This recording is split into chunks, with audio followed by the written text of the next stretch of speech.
deal with airplane peanuts. What do you see that's different about that Austin scene? What do you think with Joe's Club being built, do you think it can get to that place where it is the third biggest city for comedy? I think it'll be #1. I really, really, truly believe that. I mean, I already see it. I see the amount of tickets that we sell casually, like it's nothing. Like people are just dying for it and waiting for it. And people are flying into Austin now when they used to fly into LA and New York to have a comedy weekend. Joe Rogan, Tom Segura, Tony Hinchcliffe, Tim Dillon, Ron White, David Lucas, and Duncan Trussell are some of the biggest names in comedy who've recently made the move to Austin, Texas. But there might be an even larger group of comedians headed there soon. It's no secret the city of Austin has quickly transformed into one of the country's main comedy hubs since Joe Rogan made the move back in 2020. With over 8 established comedy clubs, multiple theaters, and even more satellite rooms, it's clear why comedians have begun to flock towards Texas. You gonna move here? Thinking about it? I thought about it more today, and I thought about it yesterday. Yeah. What percentage you think you're thinking about it? I thought 30%, which was surprising. I didn't think I would think about it that much. 30%. I'll say this: Zillowed. You Zillowed? Really? What'd you Zillowed find? last night. Where are you looking? Found it's pretty pricey. I found that. Even Theo Von, one of the biggest names in comedy period, has been debating joining the Austin movement ever since last November. Similar to Joe Rogan, Theo left LA back in 2020, but opted to move to Nashville at the time. A lot has changed since then, and now it seems like Theo Von's chances to move to Texas have gone from 30% up to 100%, with Joe Rogan confirming the news a few weeks back. A lot of people moved away. Theo moved to Nashville, Theo Von. But now, is there a comedy scene there? A little bit, you know, but like there's Nate Bargatze, who's fantastic. He's there, but Theo's going to move here now. So it's like, he's excited about it too. There's so many people that have moved here. It's crazy. Yeah. Like on any given night, we'll have like eight comics up at the Vulcan. It's wild. Caleb Presley, thank you. This is probably the last time you'll ever be in Nashville, unless we come back to fight those busting with the boys dudes. Hey, that's you, dude. That's your journey. What? Those are my friends. Are they? Huh? What? I love those guys. You told me they had beef. Huh? You told me they had beef. Y'all got beef, man. Yeah, you're right. And if for whatever reason Theo Von moving to Texas isn't enough to make Austin the comedy capital, there's also plenty of speculation that Shane Gillis could be on his way to town next. We might have to break out of the New York matrix. Yeah, that'd be tight. Could be time, dude. Could be. We'll see.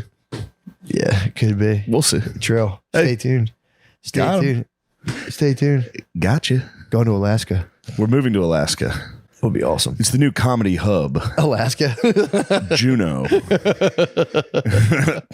Just get ripped apart by bears. Maybe it's only because he filmed his special there back in 2021, but something about Shane Gillis moving to Austin, Texas just feels right. He's already down there almost once a month doing shows, filming Protect Our Parks, and being a guest on Kill Tony. Plus, Shane Gillis has a ton of fans in common with the comedians who already live there, like Joe Rogan, Tom Segura, and Tim Dillon. We get Ari, Shane, and Norman there for I know they love it. 4 days a month. And Rogan's bringing good comics down to be on his show. Yep. I mean, that's what made me think about it. It was like, I would like to go for a month and just have an experience of it. What does it really feel like to be there, go out, get you a sandwich, get you a coffee, get you a, find a wife or something, or see it, and and do comedy at night while you're trying to do that, and have a like a lifestyle of it. People are coming to visit. Those New Yorkers that are real joke gunslingers. We just had a Tell on the show on Monday. He just did a whole weekend in Austin, and he's looking at it with a twinkle in his eye, like, wait, what are you guys doing here? You guys do this every Monday, and then you do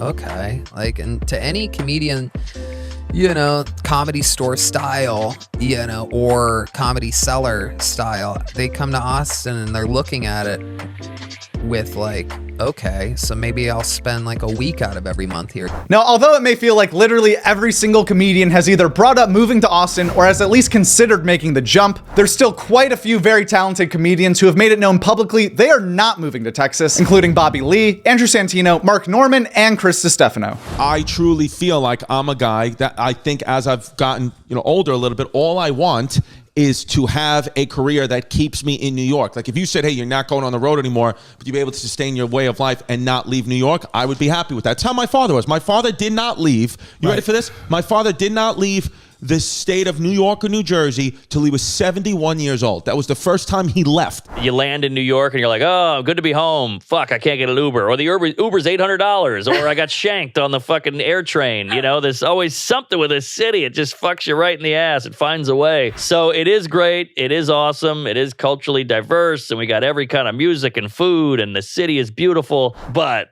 it is hell in a lot of ways. It's not a natural way to live. The tiny apartments, the freezing cold, the trash piling up, the rats, you know, there's a lot of downfall. Enjoy it while you're here. It is a great, I'm going to raise kids here, I think. So you're here to stay. Like, I'm here. This is it. Yeah. Do you ever go to LA and feel like, oh, I could or would live here? I love LA, but I love to visit. And I'd say the same with Austin. Austin is beautiful. It's great. The weather is amazing. But I feel like LA, I see through it within like a week. I'm like, all right, I'm out. I got it. I'm going back to a real city. Rebuilding the universe. I mean, it's just got, it has to be somewhere. It's cool if that place becomes an epicenter of comedy. I know so many people moving there. Yeah, I can't.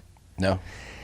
We just bought this house, and I have almost no money. Welcome to at this life. point, I can't do it. I just gotta, like, you know, the only way is if, you know. No, it'd be so hard. It'd be so hard to do. Also, you know, I've got the podcast with Noodles, and like, what am I going to do with that? Yeah. Do you know what I mean? Like, he can't leave here. Dude, it would be awesome if you moved there and just started it with just any Korean guy. Like a random Korean guy. Yeah. No, we can't go anywhere. We'll be probably, and Bert's going to stay. Are you going to stay in LA for a while? Yeah, forever. Forever. I'm an LA guy forever. Are you? I love LA. I love LA too. Those fucking idiots that moved to Texas. Those fucking morons. Some of them are coming back. Tim Dillon, I saw him the other night. He's like, I'm moving back October 1st. It's like, no shit. Yeah, I saw that on the Joey Diaz podcast. Yeah. They're going to come back. But yeah, there's nothing out there. I mean, it's going to be fun for 3 years. Yeah, LA's the best. Like Bobby Lee mentioned in the previous clip, Tim Dillon was one of the very first comedians to follow Joe to Texas, but shortly after the move started trashing Austin on his podcast and splitting his time between Austin and LA. And there'll be a photo of where mommy got shot on 6th Street. And that is all this fucking city will ever be burned.